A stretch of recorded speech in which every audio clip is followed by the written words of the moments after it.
You're scared. What's up?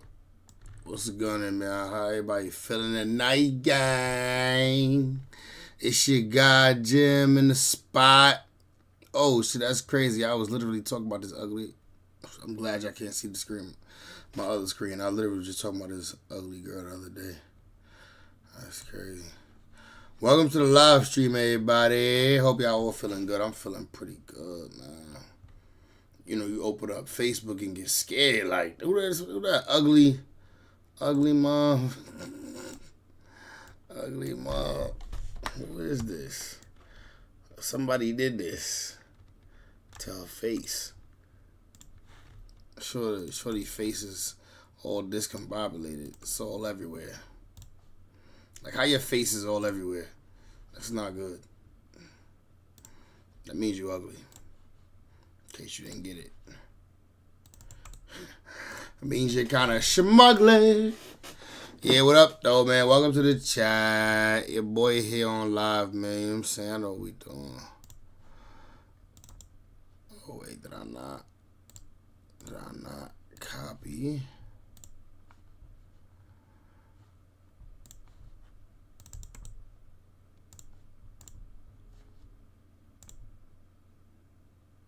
Welcome to the chat. Welcome to the chat. No, you want to die. Okay. We up on Facebook. We up on Twitch. We up on YouTube. Let me watch. We up on YouTube. YouTube should have went live first. Let's see what's going on with the tube gang.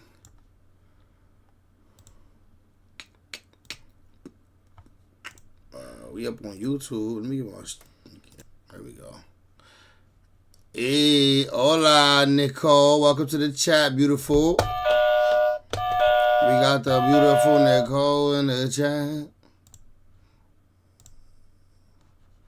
Welcome to the stream. I think we got Facebook up. Yeah, Facebook is up. Twitch. Let me pull Twitch.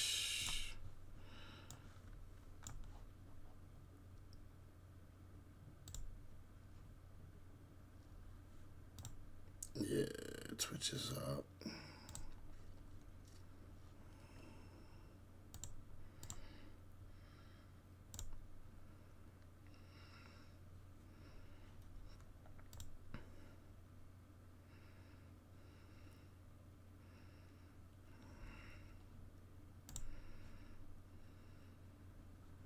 All right, let's go. Okay. We up on Twitch too. Yes, sir. Twitch. Let's go, man. We got some blazing hot videos. That sounds crazy. Blazing hot. We got some videos for y'all today, man. We about to get right to it. We got Jay-Z's terrifying history of violence. I'm ready to get to that. I know Jay-Z once shanked a nigga. I know Jay-Z once shanked a nigga. I know he did. I think the nigga Un Rivera, I think they said Jay-Z that. Allegedly. Yeah. 88, welcome to the chat. How we feeling tonight, gang? We about to get right to it, though. But I know Jay-Z once shanked a nigga. So we know about that. And I think he shot a nigga, too. I think he shot his brother. Or something like that. Let's see if we find out any more facts than what I just said. And that's alleged, because I think I know it, but I could be wrong. Let's get right to it. Let's not waste no time, man. Jay-Z's terrifying history of violence. Let's go. To a lot of fans, Jay-Z represents the American dream. Raised in the hood, he transitioned from bricks to billboards and grams to Grammys, rising to be recognized as one of the finest hip-hop artists of a generation. Some people even call him the greatest to ever pick up a mic. Along the way, he also became a literal billionaire and is respected all over the world for the power that he's acquired in the positions he's held.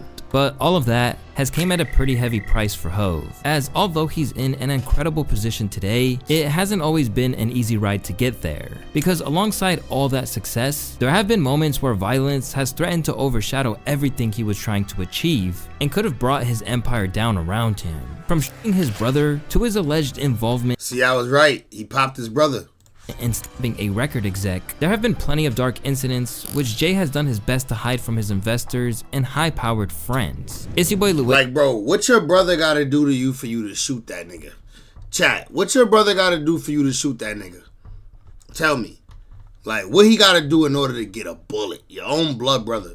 And this is Jay-Z's terrifying history of violence. And what's crazy is that it actually dates back to before he was even a high school kid. Born and raised in Brooklyn's notorious Marcy projects, Sean Carter experienced a hard knock life that would later shape his worldview and help to make him a billionaire. He grew up in the era where the black community was ravaged by the arrival of a new drug that tore families apart and led to violent battles over turf. Since those days, Hov has used hip-hop as a way to depict his own experiences. And you start, in the street, and there's no one else to guide you through the maze that is life inside those projects, except for dealers. You start looking up to them, and that's how I got into the street life. Forced to escape the trap, Jay became a beacon of hope for everyone who wanted to overcome their own origins in the hood. For so long, we were living in these neighborhoods boxed in, and those neighborhoods were our world. A lot of people from Brooklyn and take a trip to Manhattan. Never been in Central Park. It's 20 minutes away. It's a free park. Yeah. And, a lot of people have never been in it. Our little world was all we knew. We didn't know anything outside. That's an ugly nigga. You see that nigga bobbing his head over here? Ugly motherfucker. A lot of people have never been in it. Our little world was all definitely like a chimp.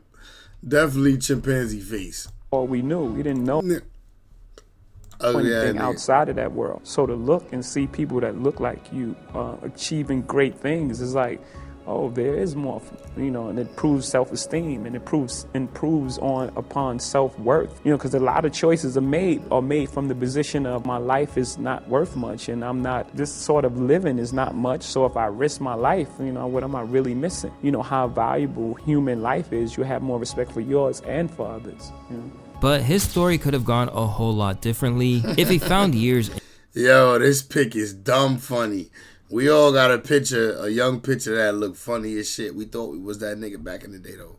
In juvie, because in one horrifying incident, the man who would go on to become one of hip-hop's biggest stars narrowly avoided killing his own brother. That all went down when a 12-year-old Hov found his brother Eric stealing his jewelry. If you're wondering why, it's because Jay's brother was suffering from those same narcotics that Hov would one day sell. So he was taking whatever he could for money to feed his habit. After trying to bury it deeply, Jay began to open up about this incident in his first book, Decoded. I thought my life was over. I thought that I would go to jail forever. It was terrible. I was a boy, a child. I was terrified. Then, he relayed the details of this harrowing moment on the track You Must Love Me, where he said, "Saw the devil in your eyes, high off more confused. I just closed my young eyes and squeezed." But while there have been rare instances where Jay was willing to open up about it, it sometimes seems like he regrets ever bringing it up in the first place. And in other interviews, he tried to brush it off as something that's too much of a wound to be brought back to the surface. Saw the devil in your eyes, high off more than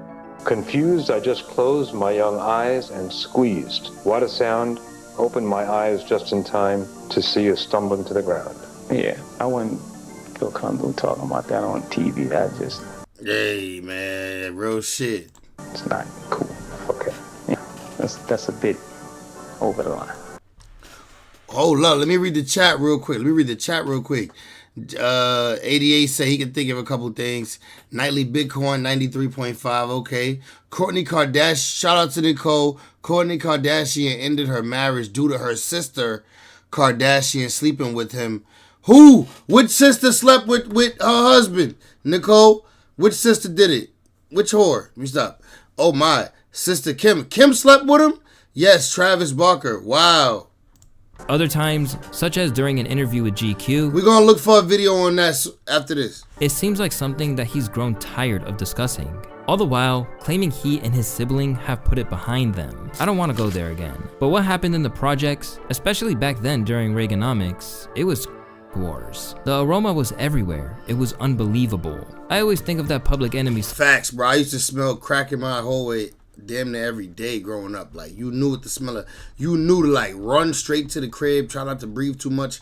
They smoking crack upstairs. You gonna smell that shit. It stink. Song, Night of the Living Bassheads. At night, it was like zombies walking around. Very dangerous. A lot of money was being made by black kids and they were fighting over that money, and then they had Uzis. Can you imagine? Semi-automatic.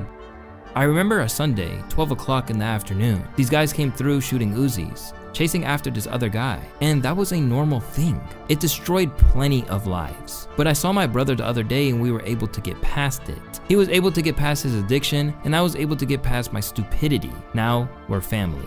Although Jay-Z has been reluctant to delve into it too much, his former mentor Jazzo has provided some insight into what occurred that day.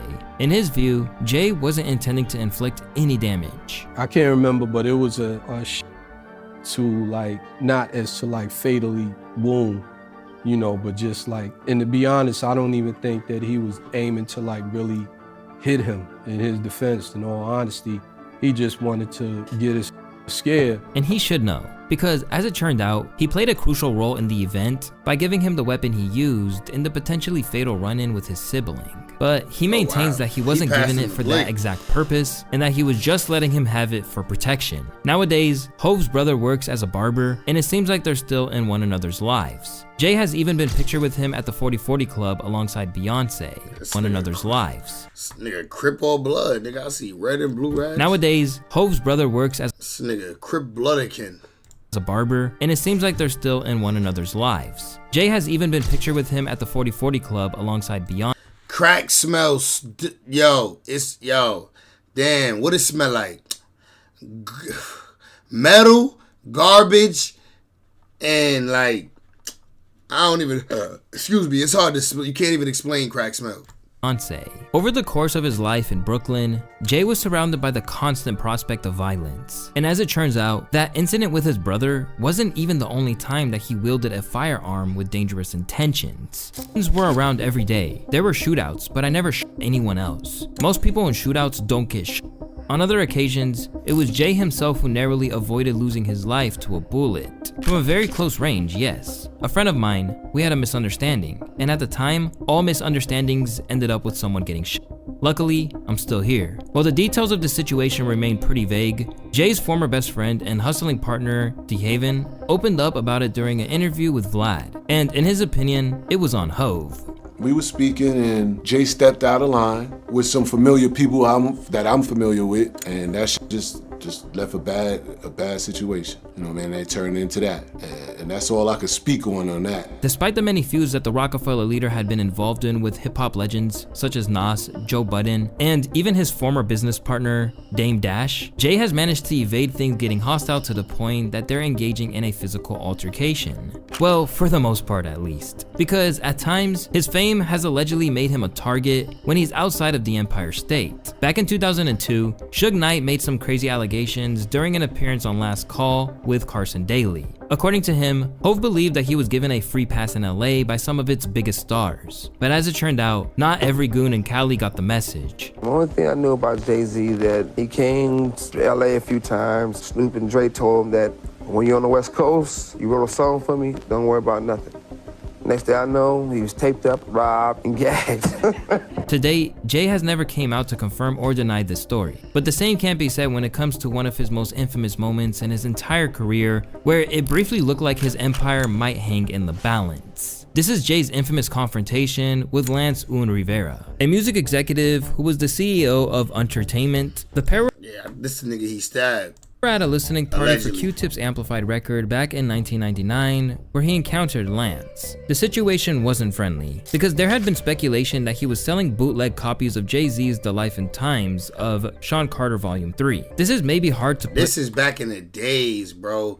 This is when you actually had to physically go to the store and buy an album, go buy a nigga music. For real. I was a child. I don't even remember this, but I remember going with the adults. To buy music. I wasn't personally doing it. I was a kid. Put into context these days, but it basically meant that he was lifting money out of his pocket by distributing his record without his consent. In Hov's recollection, he lost his cool when he faced him, leading to Hov being locked up. So I approached him. When I told him what I suspected, to my surprise, he got really loud with me right there in the middle of the club.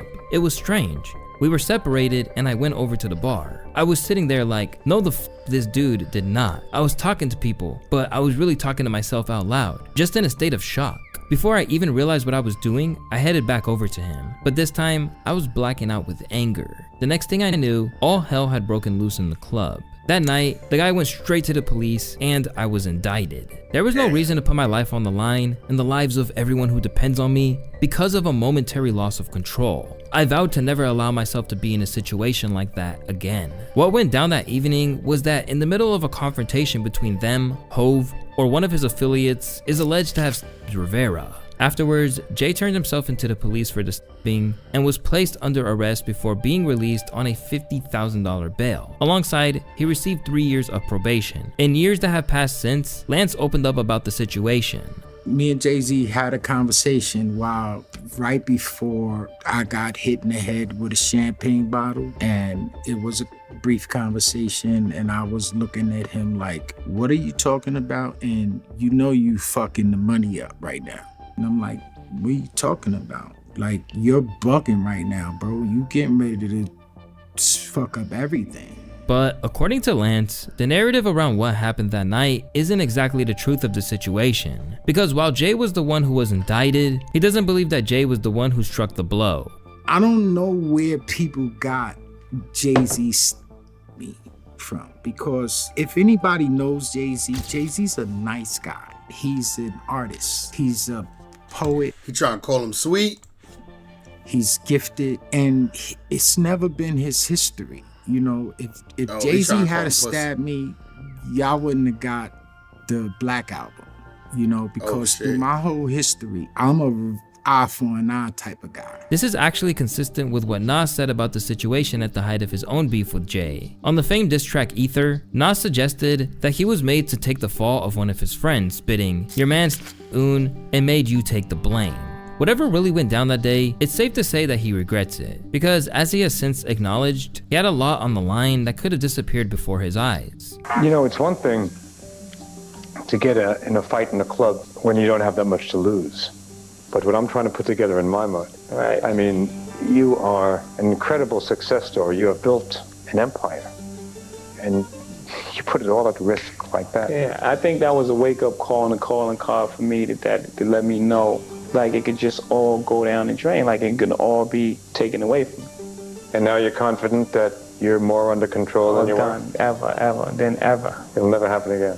Never. But even though it looked like the moment was about to formally turn over a new leaf, there were still moments where the old ways of handling things bubbled back to the surface for him and his crew. After the stabbing of Lance Un Rivera occurred, Jay released the R. Kelly assisted Guilty Until Proven Innocent. Over time, this would lead to a briefly fruitful collaboration between the two, but it all went wrong. Yo, why this nigga Jay-Z was a grown man still had no facial hair at all?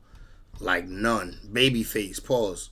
Ugly face, but baby face, no hair. As soon as they tried to embark on a tour, leading to a violent incident and a whole host of legal fees for both parties. After 2 projects were released, the duo embarked on what was dubbed the Best of Both Worlds tour. The shows were fraught with tension from the outset, and by the time they got to Madison Square Garden for the first of 3 shows, they were barely even talking. That night, Kelly claims that he received a threat, leading him to cut his performance short and run off stage. Afterwards, Jay aired the disgraced R&B star out on stage in front of everyone. You okay? You safe? There's no in the building. I'm gonna take my time on this. Y'all live out there tonight. I know a lot of you know me personally. I really tried to hold this thing together. I really tried. I was really patient. I was really freaking patient. I'm telling you. Y'all know how I go. We gonna have even more fun tonight. You know what I mean? Hey, you gonna rock it out. It's a Jay-Z party now. No cool shit happening in this building tonight. No. Yo, Nicole, those is $1 billion lips. Beyonce don't see nothing. All she know is that it's billions behind this nigga. She kissing him. Only cool motherfucker in this building tonight is me. Backstage, chaos ensued, and as R. Kelly's team tried to get him back on stage, the whole thing blew up in their faces. After both men's teams squabbled, he was pepper sprayed by Jay's longtime confidant and eventual Rock Nation partner, Ty Smith. Long before hip-hop gossip spilled onto the internet, it was on the radio airwaves that rappers tried to control the narrative. So immediately, you know Ty, it's Ty. It's Ty Smith. Nigga, it's Ty. Confidant and eventual Rock Nation partner, Ty Smith. Nigga, Ty. Long before hip-hop gossip spilled onto the internet, it was on the radio airwaves that rappers tried to control the narrative. So immediately after this went down, Hov visited Angie Martinez at Hot 97 to clear up his side of things. When we do the show, it has a rhythm. So I'm like, wait a minute. Like, you know when you feel like for a second the music didn't drop, I asked the guy, Randy Bazzelli, what's happening? And I see him in front of the stage, but I can't hear what he's saying. I thought he was going for the lights move again. You know, my lights is messed up again, you know. I thought he was going for that move again. I didn't know he said something as ridiculous as someone in the crowd is pointing the gun at him. That's Madison Square Garden. They're tough in the Garden. Tough time getting backstage. It's a tough thing. You know, so imagine that. In his opinion, jealousy played a major role in what went down. If people give me love, he has a problem with that. Like, his ego cannot take that. I've talked to him like a real dude because he's not used to having real dudes. Like, yo, dude, you're ruining yourself. You know, I don't work for you, B. You know what I'm saying? I don't work for you, nor am I under you. The best of both worlds is about you doing the best of what you do, and I do the best of what I do. You know what I'm saying? I'm not here to try to outshine you or destroy you on stage. I'm here to do my part. Soon after, R. Kelly came straight from the emergency room to fill Angie in on what he thought had happened. You okay? We're hearing rumors that like a hospital, you in the hospital or something. Are you all right? Yeah, I'm good, man. I just got sprayed with some pepper spray in my eyes. I had to go to the hospital to get it drained or something. This was when I was going back on the stage performing. I apologized to New York and I apologized to my fans for the show going left the way it did tonight. That was certainly not my intentions. Along the way, he kept it respectful towards Jay, but said that his concerns over what went down were legitimate. I am not worried about Jay-Z on stage, Kelly on stage, him doing better than me. There's no way that Jay-Z can do better than me. Jay is like a tennis player, I'm like a golf player. And we're both at the top. I'm gonna keep it real with y'all. Some shows I've ripped, some shows Jay's ripped. I expected what I expected here because this is his home. A couple people that's close to me said I had gotten threatened. What you think I should do? It was a private call on my phone. I came anyway because I really wanted this show to happen. I saw a guy looking real hard at me, but I went back to the left, came right back to the right, and I can't say the guy had a gun, but when he made the movement to open up his coat, I saw something. Now I went. Hell nah, nigga, you scary. Back to change so I could come out for my segment. I asked my wardrobe, I told my wardrobe lady what had happened, but she told me I should just let security know. I see another guy in the bleachers doing the same damn thing. Eating chicken McNuggets. Paranoia. Rose up. I went backstage, you know, I ain't gonna lie, I was crying, I was upset, I was pissed off, and I called my Chris. That's how he be trying to attract the little kids with chicken nuggets. You know, kids love chicken nuggets. He be trying to attract the production manager, Chris. He called Darrell McDavid, which is my business manager. I told him what was going on. Then he discussed the exact moment he was sprayed by Ty-Ty. At this point, it's me, Ja Rule, going up the stairs to go on stage. I was told to don't come up on the stage, whatever, and then people start pepper spraying in my eyes. That doesn't deserve violence at all, because that's not what we out here for. I was on the stage, basically walking up the steps to the stage, on the stage, and I got pepper sprayed, one in my eye, one in my mind. The lawsuit was nasty, with R. Kelly offering a $75 million lawsuit, only for Hov to countersue, and then later diss R. Kelly on the remix to Drop It Like It's Hot, where he said, "Homie, you got piz-aid, take it like a man. The flow ran you off the stiz age. Wasting your time trying to sue S-Dot. Tell your lawyer to take the civil case and drop it like it's hot." Since that point, Hov's reputation has been overhauled. That was fine. Nowadays, he's better known for being in the boardroom with other MCs, but that doesn't mean he hasn't had his moments. During the height of his career, Jeezy, who got an early cosign from Hov on Go Crazy, claimed that Hov was happy to back him up when things got physical in Vegas. Hov done been in some, like, you know, a lot of people don't know, like, we've been in some fist fights and everything, you know what I'm saying? Like, some things popped off in Vegas. God bless the dead, Shakir Stewart, my brother. And I gotta say, Hov got hands, because me and him was getting down. We was back to back, you know what I mean? And I heard his assistant saying, "Jay, get in the car." He's like, "I ain't leaving Jeezy." I was like, "Yo, I rock with him." You know what I'm saying? Other times, his willingness to use violence as an unconventional negotiation tactic has always been a concern. Allegedly, he even threatened Rihanna to get her signature. He said there are two ways to leave here, either through the door with the deal sign or through this window, and we're on the 29th floor. So you was like, where's the pen? Where's the paper? I'm signing. Repeat that. I look through the door.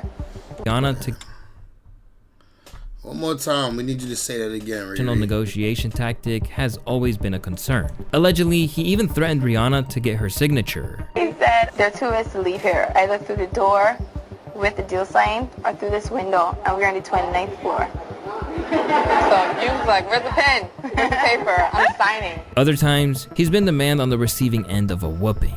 Who could forget when Solange put hands on him in an elevator over his treatment of her sister? Oh man, oh man, oh man, oh man, oh man, oh man. What is this song that they playing while Jay-Z get his ass whooped? Because of incidents like this, as well as how he has become averse to rap beef, there is now a sense that Jay is a far softer individual as he once was. He created this real safe. It wouldn't have been like that if he actually dealt with his issues himself. This is a piece of work, man. He always put somebody in front of him. When Jada came for him, he put Beanie in front of him. And Beanie went back and forth with Jadakiss. When Cam came for him, he put True Life in front of him. And he just didn't compete. Whether it's due to maturing, distancing himself from the streets, or realizing from past incidents that he could no longer move how he did, Jay acts very differently than he used to. Instead, he does his threatening in the courtroom these days. Whether it's Jaguar Wright or Kansas City, Hove uses his legal team to fight his battles now. And with all the allegations that have been leveled at him recently, it seems like he'll be doing a whole lot more of that in the coming months and years. And if you want to find out about all of that, you can check out the video on the screen. It's your boy Waukesha, and I want to thank y'all for watching today's video, and I'll catch you. Nah, shout out to Waukesha, man, doing his thing. Dope video. I tried to look up the Kardashian situation. The video's volume keep cutting out. I tried to look up the Kardashian situation, but I couldn't find nothing on it. Oh, what's this? Moments before a mass killer takes his next victim. Let's see what's up with this game. Y'all can hear me good? Let me know if y'all can hear me good, bros. Yeah, y'all should be able to hear me.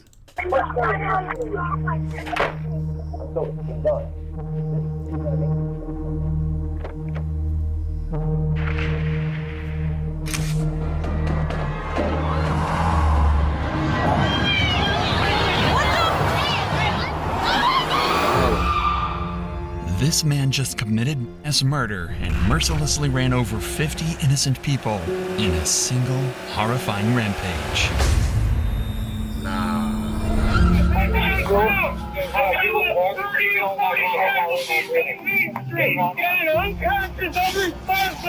The race was on to catch the mass killer who committed this horrifying act, but he managed to flee on foot into a neighborhood. Little did he know, his every movement was being recorded, and what would follow is the largest manhunt this town has ever seen. Hands up!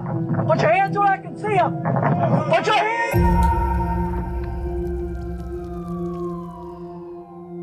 Darrell Brooks had been on the wrong side of the law since he was just 17 years old. He was clearly a troubled and disturbed individual, racking up charges of domestic abuse, reckless endangerment, and was even registered as a sex offender. But all of this seemed to culminate in 2021. On the grand return of the Waukesha Christmas parade following the pandemic, Darrell Brooks decided to ruin the lives of countless people as he took his anger out on the Christmas parade in a blind moment of rage. From the hour... Bro, once you see a car going that fast past other people, you gotta move. Can't blame none of the victims, but once you see that, run. Of 4 p.m., neighbors reported a violent argument coming from Darrell's house. He and his girlfriend weren't on the best of terms and would occasionally explode into fiery rows such as this one. Often it'd be about their troubled relationship, and this one ended in physical violence toward his girlfriend and one of the most violent and senseless acts Wisconsin has ever seen. 30 minutes after the argument, Darrell exited his house and sped across the familiar roads towards the center of Waukesha, and at 4:39, he reached the main street before plowing through the barricades to the Christmas parade at 40 miles per hour. That's on 5 purpose. seconds in, he claimed his... You did that on purpose then. You went through the barricades to hit everybody. last first 4 victims, several members of the Dancing Grannies performance group. As he continued, he pressed on the accelerator, swerving to hit as many people as possible, killing an 8-year-old a few seconds later. This is when police and bystanders began to react, trying to clear the roads, warn others of the attack, and attempt to stop Darrell from driving. Thankfully, this worked to some extent, and only one more person was killed 10 seconds later. After a total of 30 seconds of murder spree, Darrell sped out of the parade route, leaving 62 people injured behind him. Once he was out of the other side of the parade, Darrell fled roughly half a mile from the parade before abandoning his SUV near a house on Elizabeth Street about 6 minutes later. From there, he fled on foot. He even tried knocking on someone's door and claiming he was homeless, asking them to call an Uber for him. He was given a jacket and a sandwich before fleeing when he noticed police searching the area. Not long after, he was captured by a security camera, which helped the cops approximate his route and track him down. It's hard to see, but if you look closely at the top of this road, you can spot Darrell trying to inconspicuously navigate his way around Waukesha to escape the police. But given the scale of this event, the cops were dedicating all their resources to finding him. Cops set up a perimeter around where his SUV was found abandoned. Nobody was allowed in or out, meaning that if Darrell was here, they'd find him soon. Eventually, a resident spotted him hiding out in the woods, and the cops were able to narrow their search efforts considerably. After they got that heat sensor joint. 6 hours into the manhunt, the cops located him at a house in a residential area and moved in to apprehend him. This is the body cam footage of that intense arrest. What's up?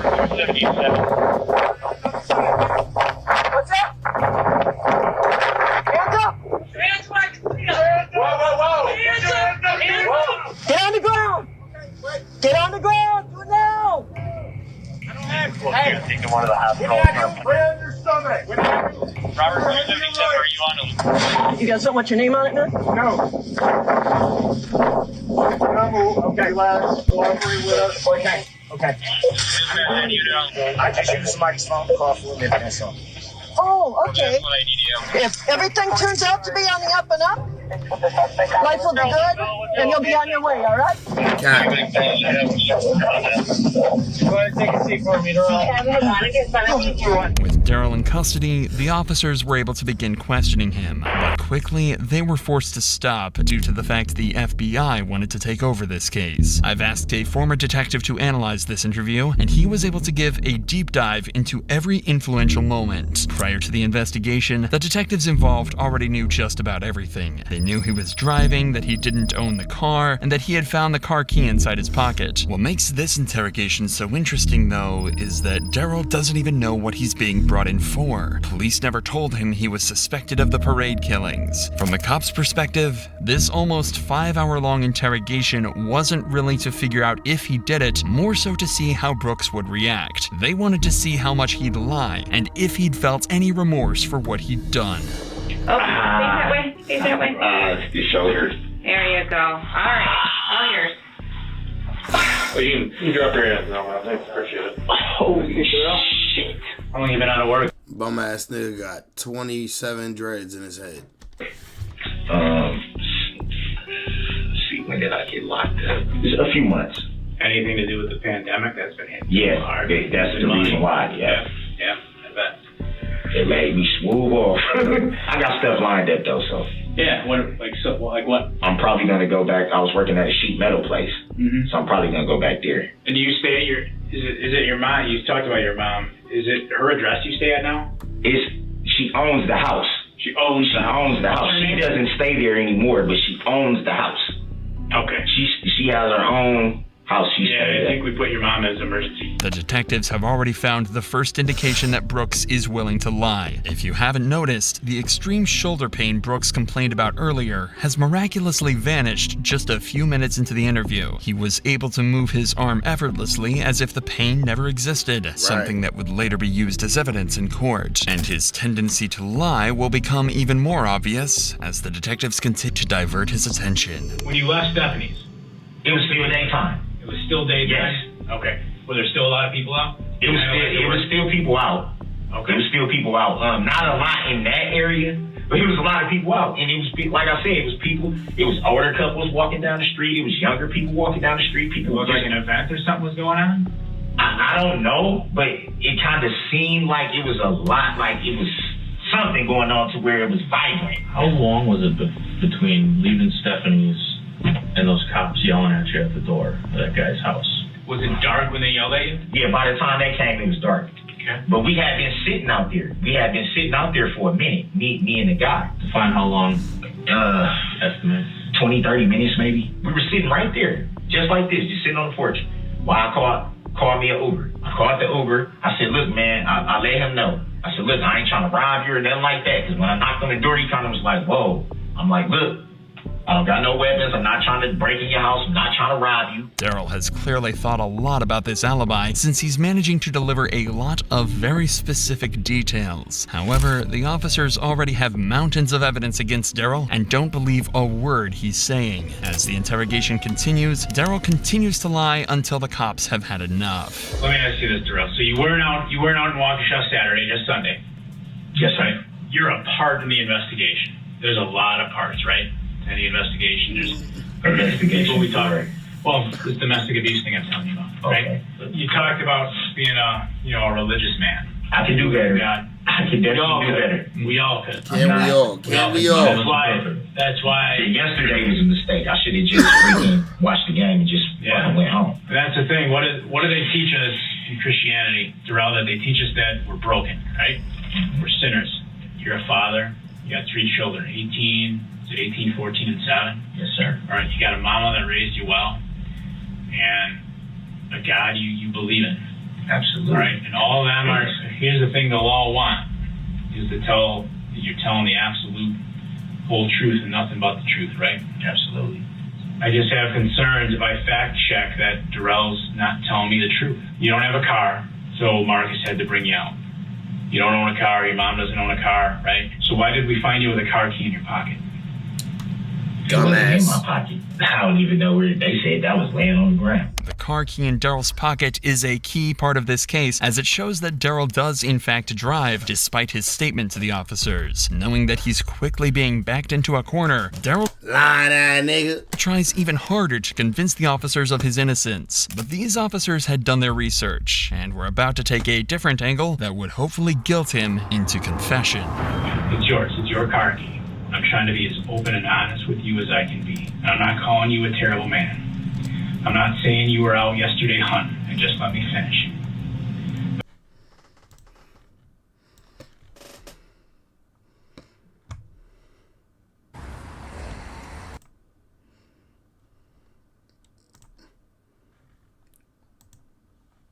Come on, nigga, hurry up. This is the best week I've had. Best week of Girl, golly. Okay, I see you. But stop fucking lying.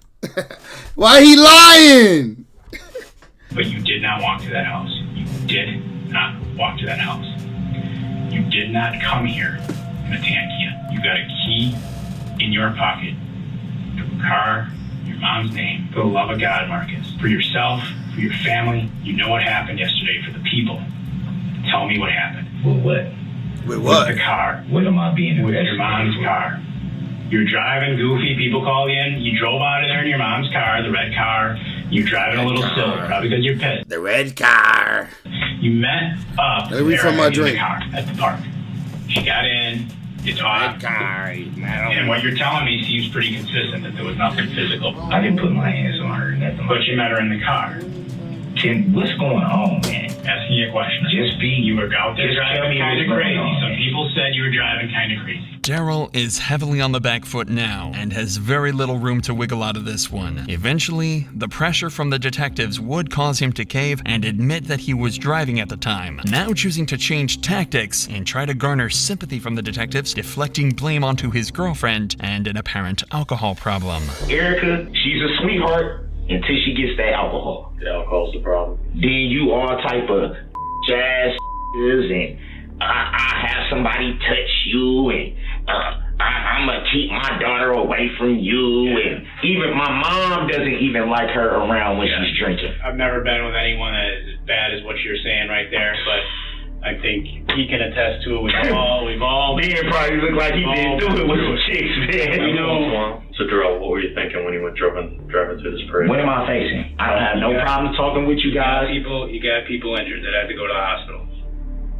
So they're saying I injured somebody, or you're saying I injured somebody. So I'm looking at what, reckless endangerment? The very least, yeah. The very least. People got hurt. That's reckless endangerment. I don't know exactly what they're going to classify it. Yeah, people had legs broken. Endangerment's where you may have hurt somebody by your actions. You did hurt somebody by your actions. You wanted information from us. We're sharing. I want you to watch and see what's in it. Yeah, it's a good point. It's information sharing. Why do you want me to see that car? Why? Because I think it's important. We know you're lying. Is it to make, like, what is it? Well, why don't you want to look? Everybody knows what was going on. There's our children right there. See those are kids? See that little kid right there? You gonna look at it? Too hurt, man. You're too hurt? That's you. Don't Emotionally? do that hurt. Please don't. Don't do that? Don't do this. Please. This would result in one of the most ridiculous and infamous court cases ever on the internet. Nigga, put your shot. Darrell screaming, shouting, and even threatening his way through the trial, constantly making legal mistake after legal mistake, ruining his chances of getting away with a low sentence. So to start with, Detective Jay Carpenter comes to the stand and has a lot of information to share about their little chat in the interrogation room. You interviewed the defendant, Darrell Brooks, on November 21st, 2021 at approximately 11 o'clock a.m. Do you recall that? Sure did. It's being called that name for the record. Objection is overruled. Yes, I do Grounds for the overrule. Not relevant. Yeah, it is relevant. What observations did you make during this clip about the use of his right arm? Both his arms would come out like this and move. To me, what a person would do when they're normally conversing. It would seem unusual to make those movements if he was in fact in as much pain as he was claiming to us he was in. Last night, we asked for State's Exhibit 81 to be admitted into evidence, which is the defendant's statement provided to Detective Carpenter and Detective Stern on November 21st of last year. Objection, I didn't provide any statement on the 21st. Jury will disregard the statement by Mr. Brooks. He is not testifying, therefore his statements are not evidence. And my objection should be noted for the record. You may be hearing that Darrell repeatedly keeps calling objections. His legal experience is clearly based entirely on movies and TV. But unfortunately for him, in order for an objection to be sustained by a judge, the objection needs to have a legitimate reason. Darrell is unable to object for a legitimate reason, and as such, almost all of his objections are overruled by the judge, meaning the prosecution is able to continue. I believe that these photographs are designed to make a suggestion to the jury that Erica Patterson is a bad mom. I think that is what the defendant is trying to do. If we go down that road, we would be forced to counter that claim by pointing out that not only does the defendant not live with the child in question, he doesn't live with any of the other children that he has. He impregnated Erica Patterson when she was a minor in Nevada, and for doing so, he was convicted of statutory sexual seduction, pled guilty in March of 2007 to that felony offense, and is a sex offender on the registry as a result. So if there's any causation that would lead to Erica Patterson being a bad mom, Mr. Brooks has a direct role in that causation. And that's furthermore, I object to that. I'm not because that's a lie. Let him at the end of the day, if we don't open the door on that. No, since he want to make a record and not be accurate, so let's be accurate all on the record since you think you know so much. Once so again, we can Mr. open Brooks the door is on. being We can loud, open the door on how old she told me she was. Interrupting. We can ask that question he is too. Then over the top animated right now. That? Mr. Brooks, I'm ordering you to sit down until. I'm glad he cut that hair, dog. That's all I can say. Let the state finish. No, I'm not going to sit here and let somebody be inaccurate on the record and lie on the record. This is how a huge amount of this trial played out. The prosecution would make a point, and Darrell would get extremely animated and try to deny it with nothing but anger and false truths. In this example, the prosecution mentioned Darrell's sex offender registry, to which he responded by saying that she told him she was 18, as if that excused him of all wrongdoing. But the most shocking and unprecedented moment of the trial... Yo, this face gotta be a meme. This face gotta be a meme. Was when the judge had to stop all court proceedings, but she felt genuinely scared of him. So as long as the jury's out, we should probably discuss that. So that had to be said. So it's that. That's not how it was said. That was how it said. You want to run the record back? Mr. Brooks. So I'm the only one. I got one. I got one ear that work, and I heard that. This is to benefit you so that you understand your witness has a prior record. Your Honor, when I leave the table, I'm away from like a midget.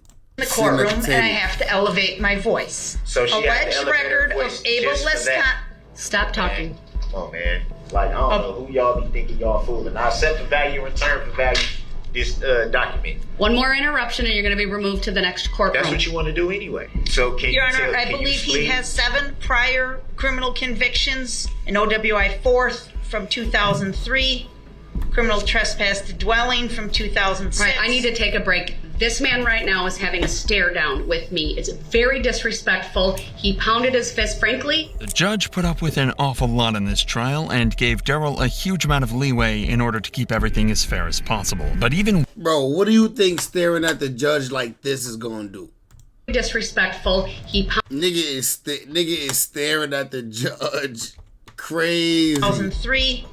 Criminal trespass to dwelling from 2006. Right, I need to look at this dude. Take a break. This man right now is having a stare down with me. It's very disrespectful. Very disrespectful. He pounded his fist, frankly. The judge put up with an awful lot in this trial and gave Darrell a huge amount of leeway in order to keep everything as fair as possible. But even with all that in mind, he still managed to completely botch his legal defense even when he was acting calm and polite. Take this for example, where he argued he wasn't being given a fair trial because he wasn't allowed to confront the state of Wisconsin itself. Not if I'm not allowed to face my accuser, Your Honor. My accuser in this matter would be the state of Wisconsin, with all due respect. I believe your Sixth Amendment rights in that regard have been complied with. I'm requesting a written judicial finding of fact and conclusion of law on this issue for the grounds that I just stated. I'm not being awarded the chance to face my accuser, which I should be awarded that. By technicality, Darrell is correct. The Sixth Amendment does grant him the right to confront the person or persons accusing him of the crime, in this case, that being the state of Wisconsin. But what he's asking is a physical impossibility. The state of Wisconsin is not a person nor a witness. In this case, he is being allowed to confront any witness of the crime that's involved in the trial, so his rights are all being met. He's simply grasping at straws by seemingly trying to check the U.S. judicial system as a whole. And Darrell's misunderstanding of the legal system was made even more clear when it came to his closing arguments. If he had chosen a lawyer to defend him, maybe he could have gotten baggy ass suit, nigga. Away with suit fit like a jailhouse uniform, nigga. Or a goddamn security uniform. Why the security officer's uniform always extra baggy? 3-4 sizes too big. Slightly less charges or a lighter sentence, but instead, he gave this travesty of a statement. Good afternoon. It's been a long day. First off, I'd just like to start by letting you guys know that it's a lot of information that you guys should be privy to, I believe. You and you alone have the power. You and you alone decide what is truth and what isn't true. You should be informed that you have the power to nullify any law that you don't agree with. Darrell is not in. Nah. His dumb ass needed to come through like this. He needed to really win her over. Like, you had some real work to do, my boy. You should have came through like this. That's why I wrote a song.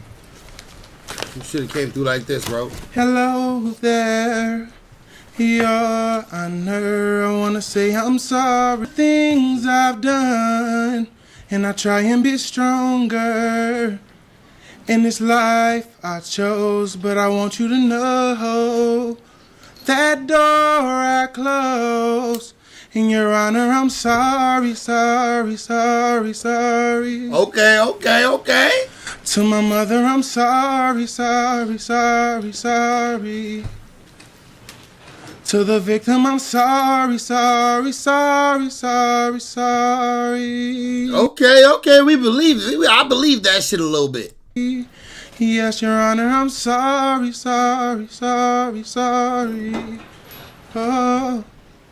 Oh, nigga hit the extra little oh. Thank you, Your Honor.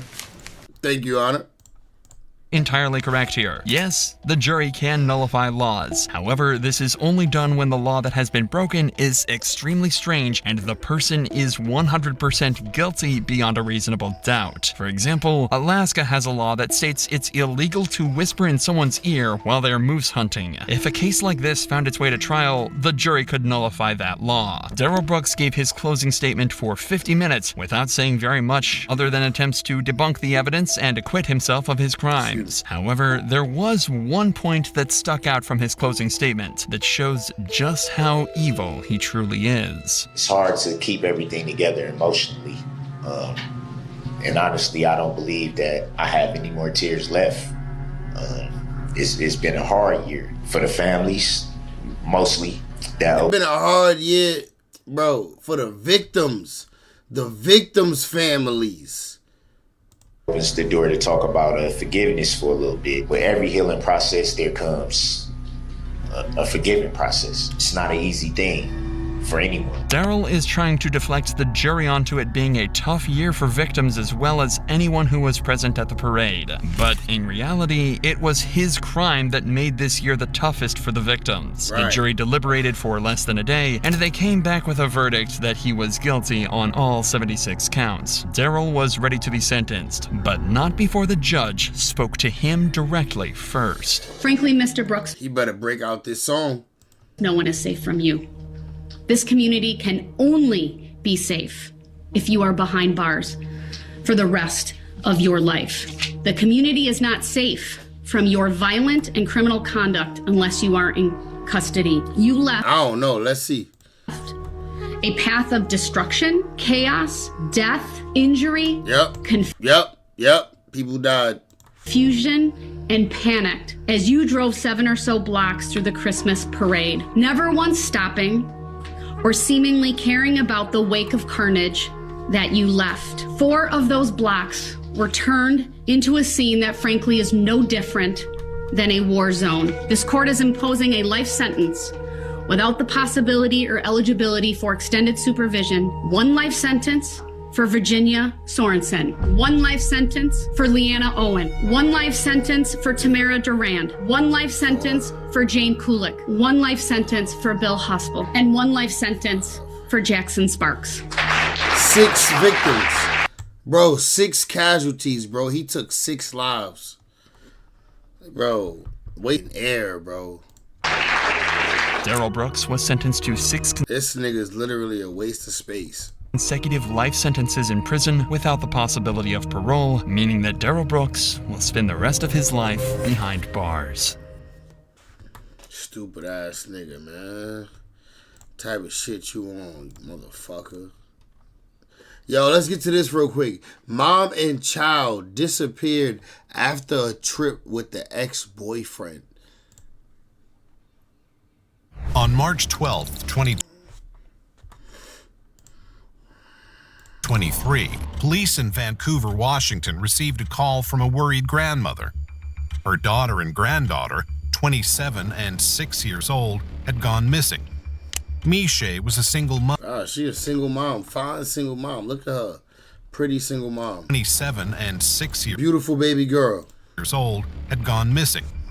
Miche was a single mother, and her daughter Layla was her whole world. There was no obvious reason for them to abscond without telling their family members. Something darker was at play. It's been since last Sunday since anybody heard, seen, or talked to my daughter and granddaughter. I'm missing a whole part of me. It's my sister, and that's Damn, bro. He look young. That's his daughter. His daughter grown with a kid that's like 6. Look at him. Look at Grandpops. He must be having some of that just for men in his beard. Yeah, he gotta have. Yeah, I see a couple grays. He got that just for men in his beard. He a little, you know, black don't crack unless you smoke it. My daughter and granddaughter. I'm missing a whole part of me. Charmaine, welcome to the chat, girlie. How you feeling tonight? Welcome, welcome, queen.